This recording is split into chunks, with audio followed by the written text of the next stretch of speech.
Hello everybody, and welcome back to Animal Crossing New Leaf. Welcome, Amiibo. I just hit my house with a shovel. I have a letter from Velma. My dear Steven, how are you? I don't have anything particular. I don't have anything to say in particular, but I felt like writing a letter to you. Keeping up on one's correspondence is integral to being a true lady. Sincerely, Velma. That is fair. Yeah, that's why I'm not very good at keeping up with it, because I'm not a lady, so I can't be a true lady, because I'm not a lady to begin with, so I'm really bad at correspondence. Yes, it's early in the morning, as in retail just opened like 8 minutes ago. I've been awake for a little bit, but not terribly long. Long enough that my voice is fine, but not so long that, like, I could really say I've been awake for long. I literally just got my first cup of coffee. Like, you know. Hard to say I've been awake for a while when I've just gotten my first cup of coffee. But, yeah, I do have something minorly World of Warships related to ramble about, but it's more YouTube itself I have a problem with. YouTube does not tell you when you've reached the character limit of a comment. It even tells you your comment was posted, and as long as you don't refresh the page, you can even interact with your comment, even down to editing your comment. Can you guess what I managed to do last night? There's a relatively new player to World of Warships I was replying to, who was basically complaining about, carriers, because of course it'd be carriers. For someone who doesn't even play carriers that often, I sure defend them a lot.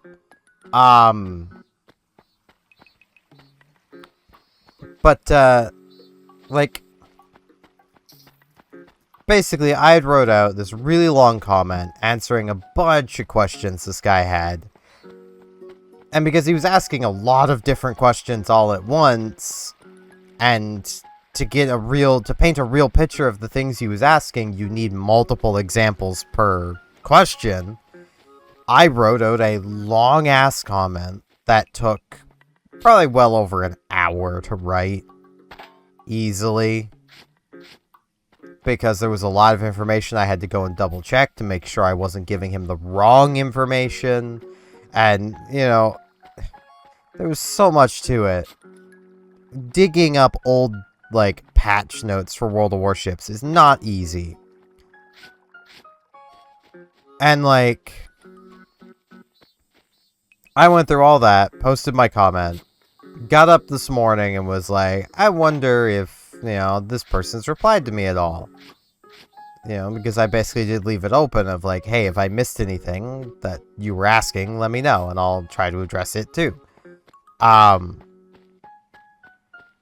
then no reply, and I'm like, alright, well, let's see if anyone that's like liked the comment or anything.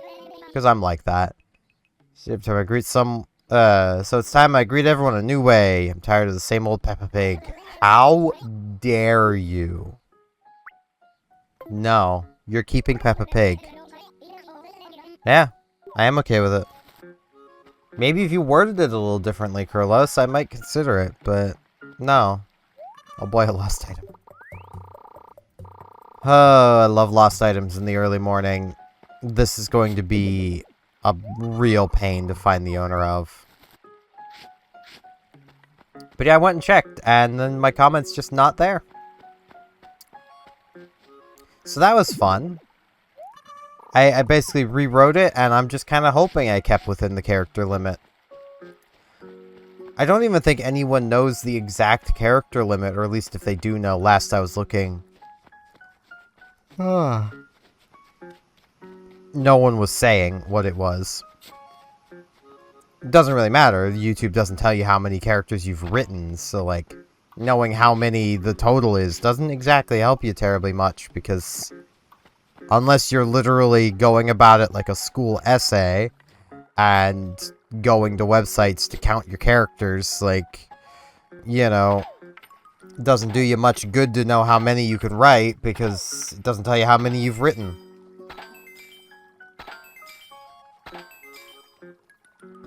Now, how much space do I have? Enough for 4s. It did, however, get me kind of reminiscing about how bad the balance used to be in World of Warships. Like, it is no exaggeration to say that the early years of World of Warships, even up to, like, 2018, 2019, the first, like, 3-4 years of the game, the balance was awful. Like, it wasn't until, I think it was early 2020, they decided to finally give cruisers armor. They also, because wargaming is just like this, decided that it didn't make sense for a tech tree, you know, to have guns get smaller at any point. So, at one point in time, there was only one American cruiser line. There's 2 of them now. A light and heavy cruiser line. In these lines, well, in this singular line, Cleveland, the current Tier 8 light cruiser, was Tier 6 with a 1.5 second longer reload than it has now. 12 guns. 8-second reload. That is a really fast reload for 12 152s. Especially when, back in those days, 152s with IFHE could pen 32mm, meaning there was literally nothing that Cleveland could not penetrate with her guns. Nothing. Right there, you've probably already deduced a bit of a problem with Cleveland at Tier 6, but it gets worse, because at Tier 9, you had the mighty Pepsi can, the Pensacola, not Tier 9, Tier 7, what the hell am I on about? At Tier 7, you had the mighty Pepsi can. Nicknamed that because at one point in time, that ship had 6mm of bow and stern armor, and 6mm of armor on the sides of her turrets. Given the overmatch mechanics of World of Warships, that means anything with a 228mm gun or larger ignored that armor. That meant basically every high explosive shell in the game could penetrate her. And given the sides of her turrets were that weak too, that meant any high explosive shell in the game could knock out her turrets. She has a 15-second reload on 10, at the time A-Hull, 8 203s. And this was the upgrade over Cleveland, who had thicker armor, faster firing guns, more guns. All because Wargaming didn't want a tech tree to get smaller guns as it progressed.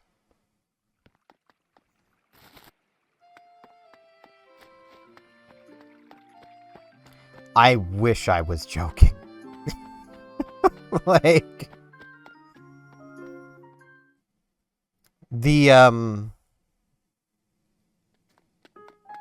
like, I'm trying to just go through examples, like,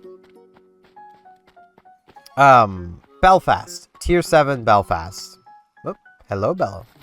Do you need to check to see if this is your thing? No, you're not allowed to move. Wait, don't go! I shouldn't go. If you feel that strongly about it, got no choice. I'll cancel my plans right away, Schmoopy. You better cancel your plans. I don't want you moving away. You're like one of my favorite villagers. You're stuck here forever. Is this yours, by the way? Nope. Doesn't look like anything she owns. I should really check with Kurlos. But yeah, Tier 7 Belfast. One of the first, if not the first, British ship added to the game. Is a Tier 7 light cruiser. With the standard British smokescreen for light cruisers. High explosive, something the British tech tree cruisers were not given. Ah, it's the glove I lost. It's my other half, the left to my right. Excuse me, I'm talking about my glove too much. Anyway, thanks for finding it. No problem, Carlos. Not sure if you'd like it, but here, I'll give you a present. My rally tank. I mean, I'm not gonna wear it, but I'll take it. Okay. Basically, the regular British light cruisers don't even have high explosive, because smoke and high explosive was deemed too powerful, thanks to Belfast. And, Mikhail Kuchezov, a Russian cruiser. There's Mikhail Kuchezov. I know it's Kuchezov, and I think it's Mikhail for it. Either way. Belfast also has a radar. Something the only other Tier 7s that have radar have, that have radar, they don't have smoke. Smoke and radar is actually a combination that rarely exists, because it's kind of an overpowered combination. This Tier 7 Belfast also has the Tier 8 number of upgrade slots. This is a Tier 8 at Tier 7. I forgot to check turnip prices. I should go do that. You can probably tell what the problem with Belfast is. It's an under-tiered premium ship. Belfast is overpowered. Even to this day, Belfast is still pretty overpowered. Turnip prices. 94. Okay. I definitely want to check back in the afternoon.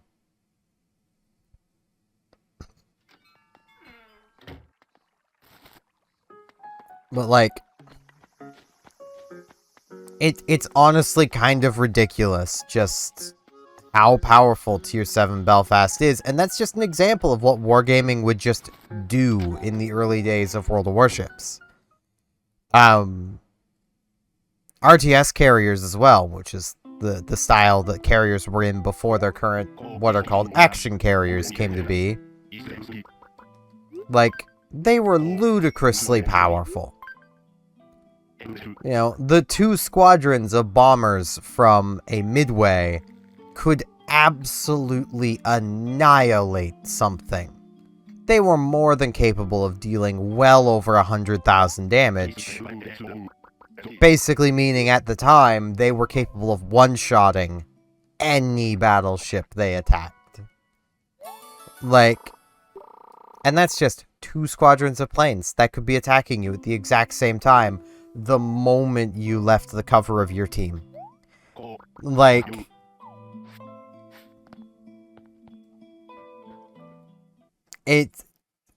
early World of Warships was very unbalanced, which is where I do always take issue with how much people are like, oh, current CVs are so overpowered. Like, they're really not. The funniest part is, I've mentioned people complain about the meta being so passive in World of Warships, and I definitely mentioned it on stream. When looking up information, trying to find the exact amount of stealth fire that Bliskovica used to have, because that was a mechanic that used to exist, I found a Reddit post of someone complaining just after they removed stealth firing that the complaint was from everybody was that the meta was too passive. The more things change, the more things stay the same, it seems. People even way back then were complaining about the passive meta. Hey, Budge. How's it going, buddy? Come on. Good morning, Steven. Could barely keep my eyes open. I know that feeling. Plus, the sun is so bright. It feels like lasers are shooting directly into my brain, Pizza Bun. So what's up? Want to chat? Feel like hanging out inside, but I'm sick of my own place. Why now? How about I come hang out at your house? Yeah, we can do that right now. Come on, buddy. He's gonna complain because there's nothing on the walls in my back room, isn't he? And that's all he's gonna complain about? Or he'll complain that I'm not showing him every room. Because I'm pretty sure the game is convinced that my storage space is a separate room and I can't take animals into my storage space.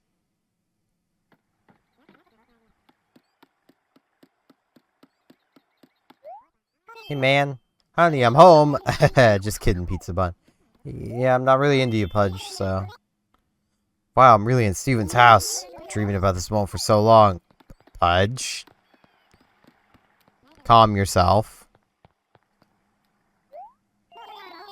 Do you ever talk to the TV? Get so excited when I'm watching cooking shows. I'm always shouting things like, I'm so hungry and give me some of that. No, it sounds doofy, but I just can't help myself. I mean, that is fair. My first words were to the TV, so I mean, you know.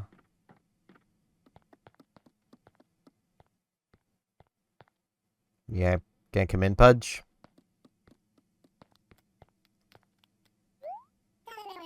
It's awesome you have a new Nintendo 3DS. If you play every day, I bet you could get as good as the pros, Pizza Bun. Yeah, I don't know about that. Now, Kathy, on the other hand, she definitely could. Yep. See what we're going for here, Pizza Bun. Thank you. Though that is Marshy's 3DS in there. Those two have a cute rivalry that goes on. It's adorable.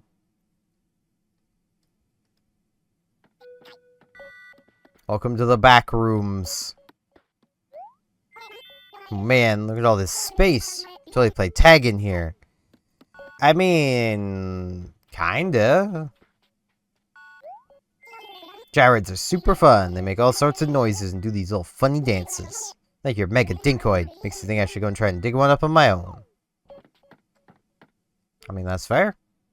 Dinkoids are pretty nice. They go dink.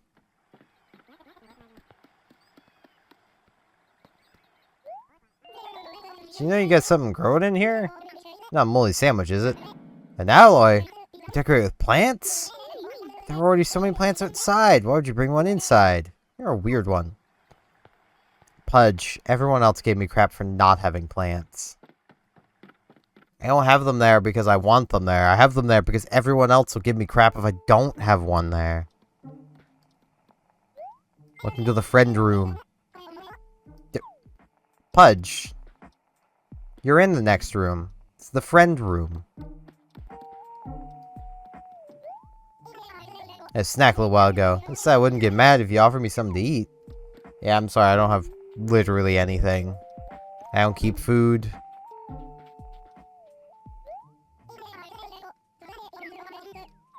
Okay, he's really not impressed by the friend room.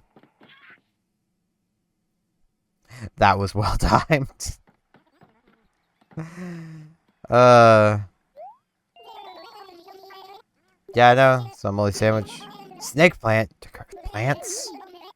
Yeah, Pudge. Pudge.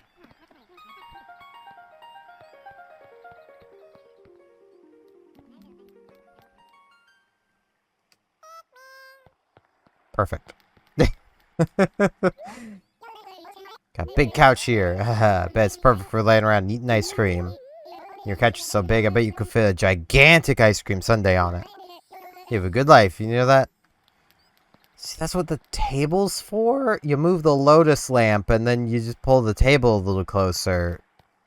Then you don't have to worry about your couch getting all wet from all the condensation from the ice cream. Alright, there's still one more room. Come on down into my perfectly normal basement. You know, there's something that screams Steven about this place. Is there really, though? Thanks, I guess? Someone's in the house. You a new roommate? Oh, no, wait. It's a Papa Panda, Pizza Bun.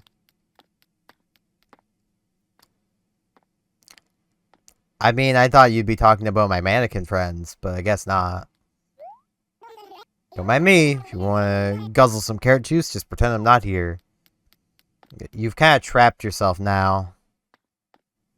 You know what happens in the back of the basement, right? Nothing good. Crumble, crumble. Whoops, there goes my stomach alarm. It's time for me to get going and have a snack. You just said you said you literally just ate Pudge. Yeah, I think he was just getting creeped out by the mannequins.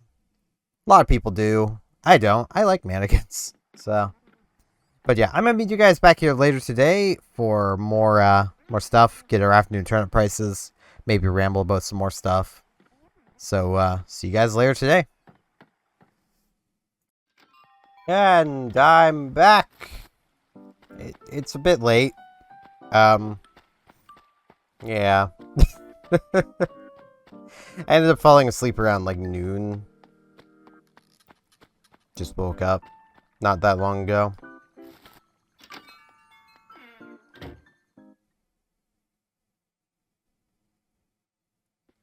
Now, what are my turnip prices? Turnip prices! 90. Okay. Oh, I'm kind of worried that the morning was the best price we're going to get all week. Because that just seems to be a thing that happens from time to time. And I don't like it.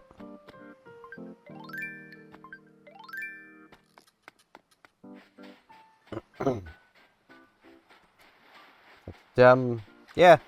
I do want to update on something I mentioned I might try doing at some point. Was doing kind of like effectively a challenge run of Legacy of the Duelist. And I've come to one conclusion that would make it kind of difficult without allowing myself access to all of the starter cards. And that is just simply keeping track of all of the cards. Because, well, you start with like 5 starter decks, ranging from like GX era, normal summon beatdown, to like janky cyber link summoning, you know.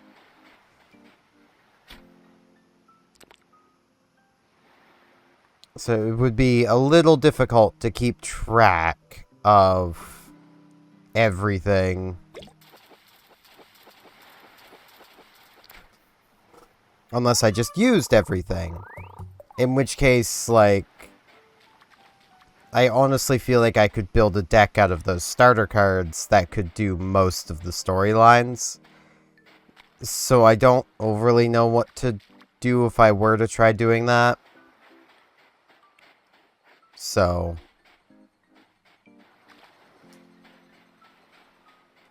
bit of a bummer on that one, but there are other Yu-Gi-Oh games. The only problem is the good Yu-Gi-Oh games are like the Tag Force ones, and they take absolutely forever. I would be working on one of those games for probably close to a year. Like, and that's like a year of like uploading.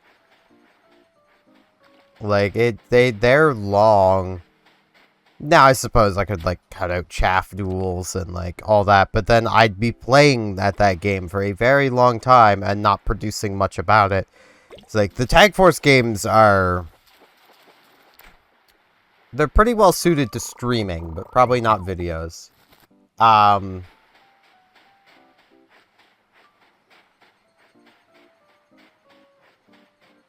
Shark. Big old shark, jeez. I know my singing's bad and that song is obnoxious, but you didn't have to just get away immediately. Jeez.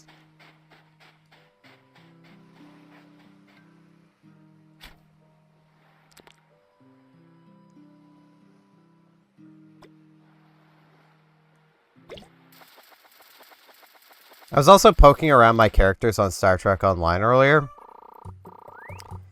and discovered something kind of funny.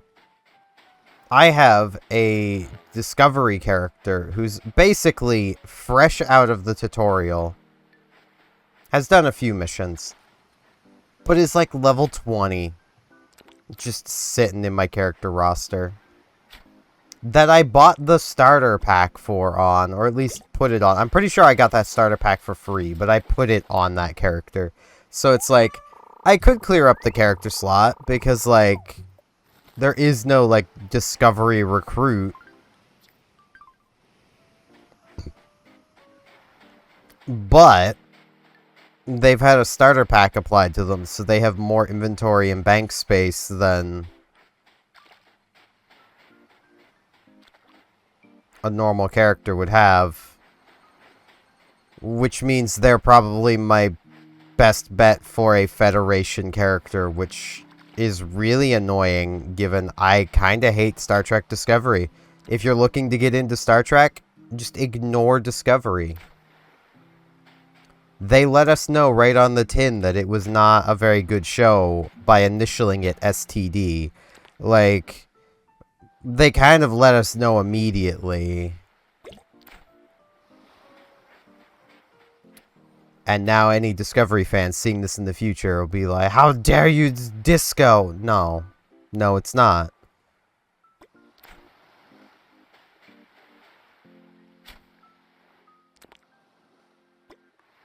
The only show before...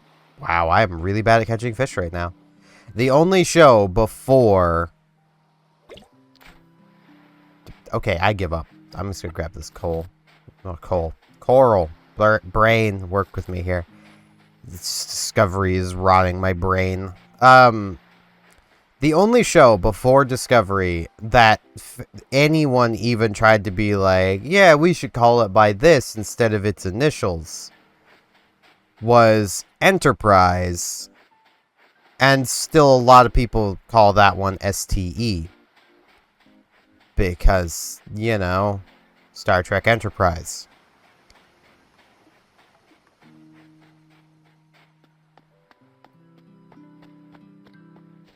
And the shorthand for it, if you don't want to go with STE, is ENT. E-N-T. You might have noticed a trend. Almost all of them are like 3 letters. The only, like, even like Star Trek The Next Generation is shortened to TNG. Like, it's all shortened to 3 letters. Why would Discovery get extra? Like, you know, if you want 3 letters, you know, and not be STD, then you're dis. Like, one or the other. That's what you get, Discovery fans.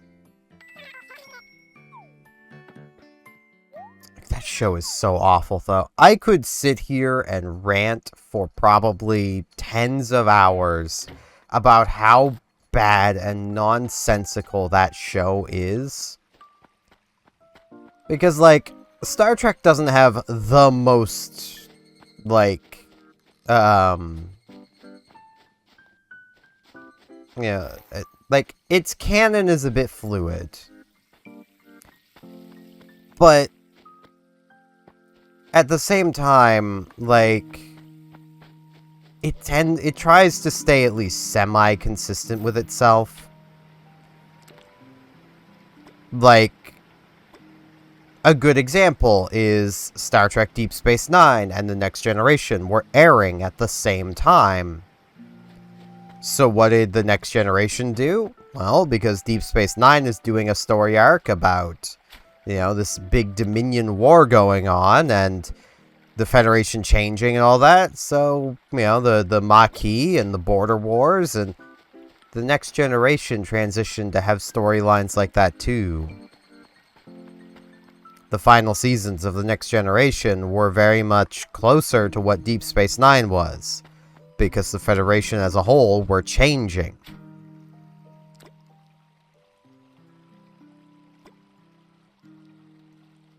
You know, God, I am awful at fishing tonight.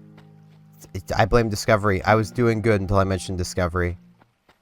But then Star Trek Discovery came along and said, hey, canonically, we're happening before the next generation.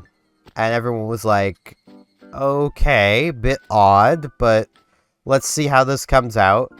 And then their ship models look futuristic and well past the technology that Starfleet had at that time period. And it's like, no, but let's see what you've got. And then we saw the Klingons, and no, we're done seeing what you've got. How about you stop?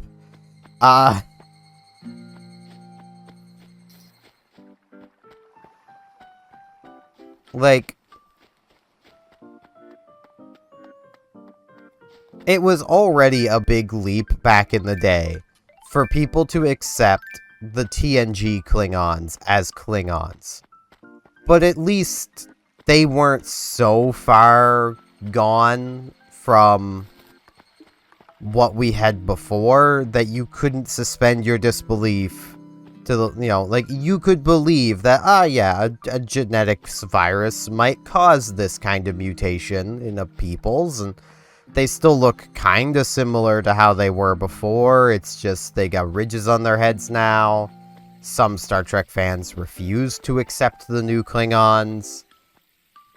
And then Discovery comes along and says, right, so between the mustache-twirling Puerto Ricans and the, you know, African Americans with lobsters on their heads, we're going to have them go through a period where they look nothing like either of those.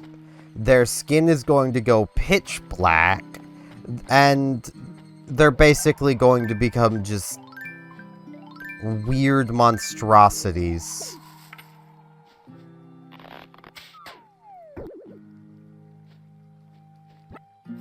I also did not mean to shake that tree. That could have gone very badly. What we get in this present? Classic table.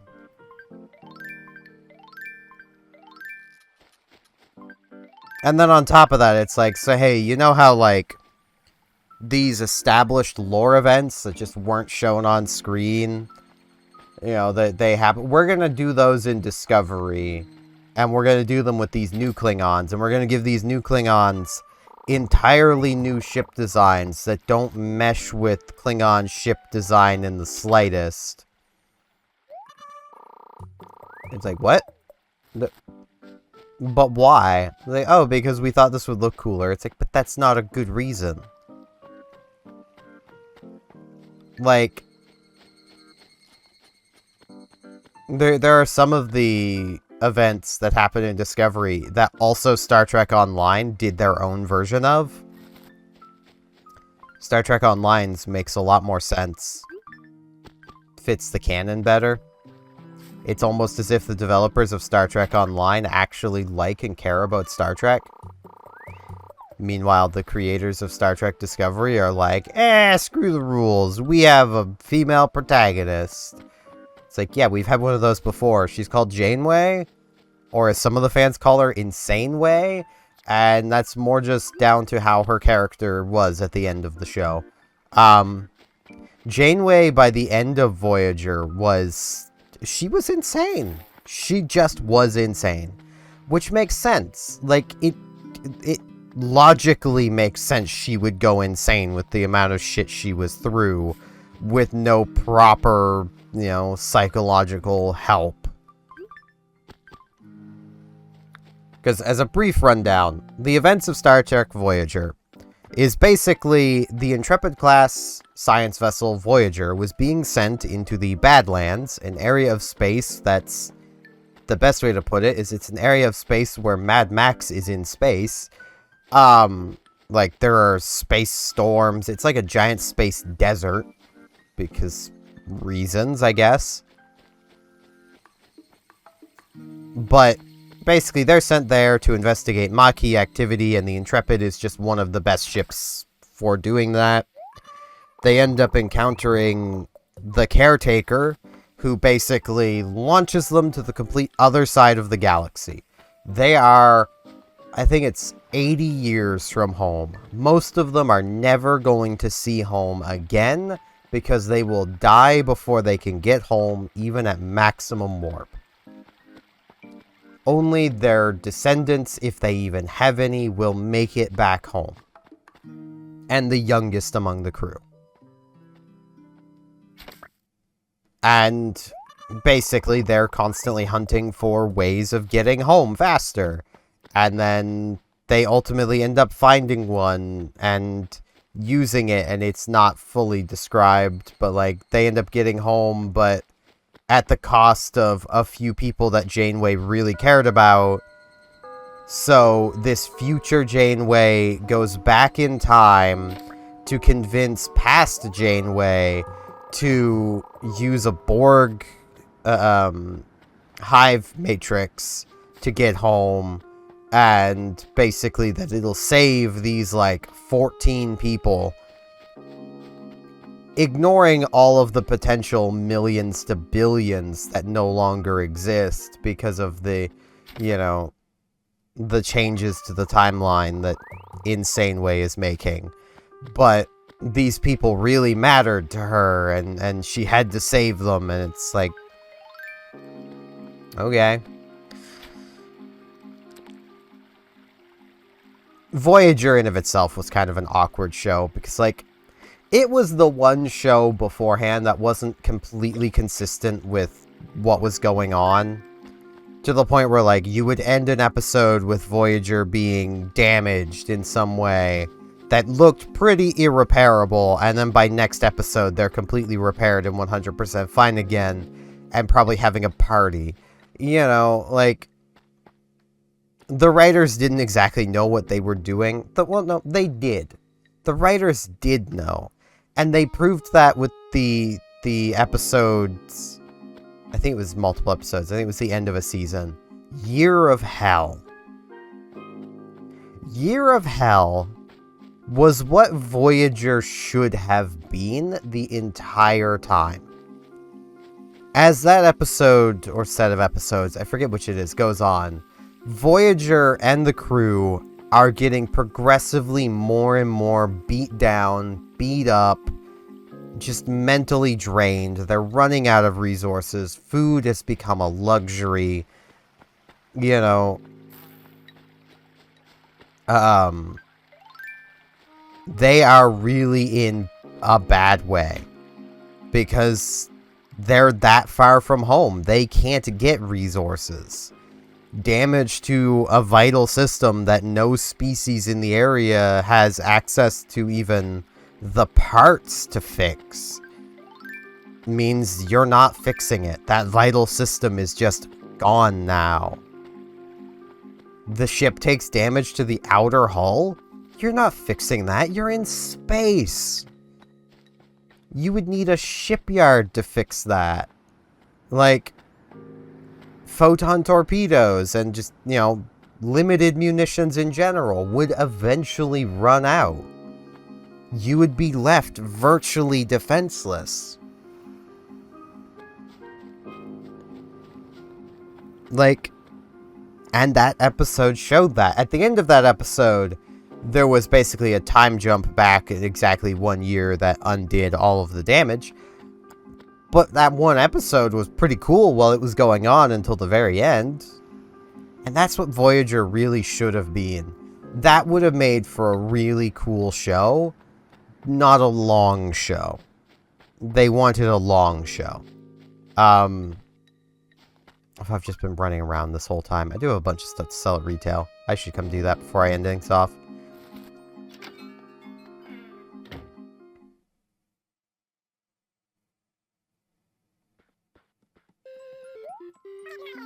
But, like,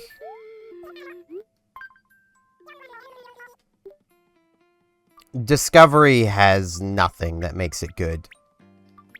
They did eventually at least get it through their heads that, hey, wait a minute, maybe we should move our series into the future, because if we do that, then we can make changes to the lore and it's fine, which is what they should have just done in the first place.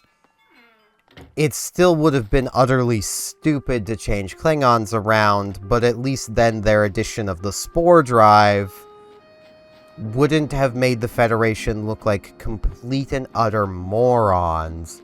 This is something I know I've ranted about before, but okay. Let's imagine for a moment that, you know, you watching, whoever you are, you watching, you are now, you know, Supreme Commander-in-Chief of your country's military. And you're being attacked by a bigger country with a stronger military, and they are absolutely kicking your country's ass. To the point where every single week, every single day, when the casualty reports comes in, there is somebody in, you know, your base of operation who knows somebody who died. You are having your ass thoroughly handed to you, but your government refuses to surrender, so you have to keep fighting anyway.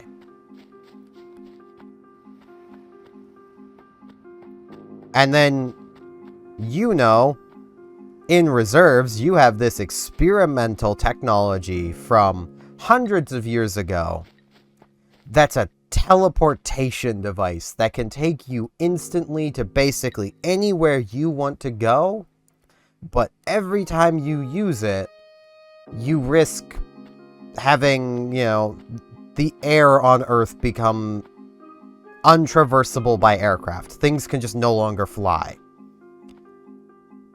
But it's a very, very, very small chance. Would you ignore that technology exists and never even once suggest it be used? Because that's what happened in Deep Space Nine, technically. Because Discovery, set before Deep Space Nine happened, introduced the Spore Drive. A basically type of warp drive that could teleport a spaceship to anywhere in space it wanted to, but it had this little risk of potentially destroying the ability to travel by warp by everybody, everywhere, for some reason. So they stopped using it. Because that would have made too much sense even back then. And they could have easily won their conflicts with the Klingon Empire by just simply, you know, appearing above Konos, nuking the planet, and then jumping away. Which would literally be what, you know, in this hypothetical scenario, would be the easiest solution. You use that technology strapped to a nuke to teleport it directly into the capital of your enemies and blow it up, and ta-da, they no longer have a functioning government, they can no longer continue the fight, you win. Like, that is a risk you'd be willing to take if you're literally losing that badly, and you have to keep fighting. You know you have to keep fighting. You've been told you have to keep fighting. You can't surrender.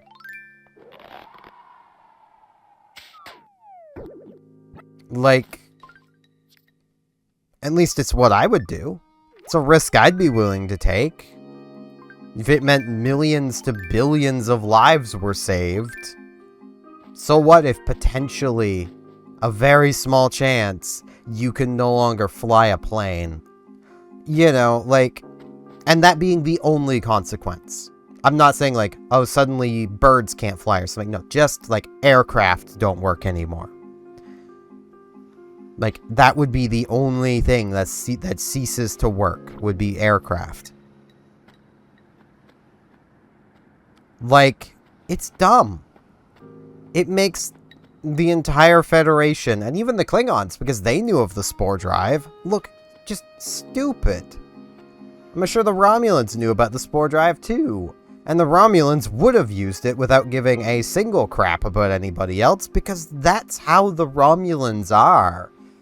They would remain convinced that their singularity drives would be unaffected by the Spore Drives knocking out of warp. And they would probably use the Spore Drives, if for no other reason, than to basically try to screw over everyone else so they can become the primary power in the universe. You know. But no.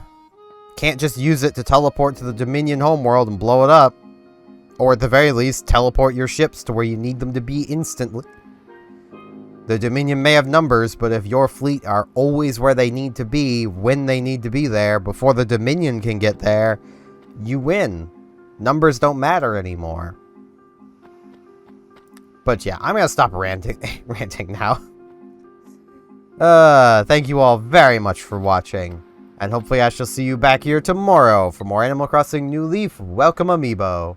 See you all then.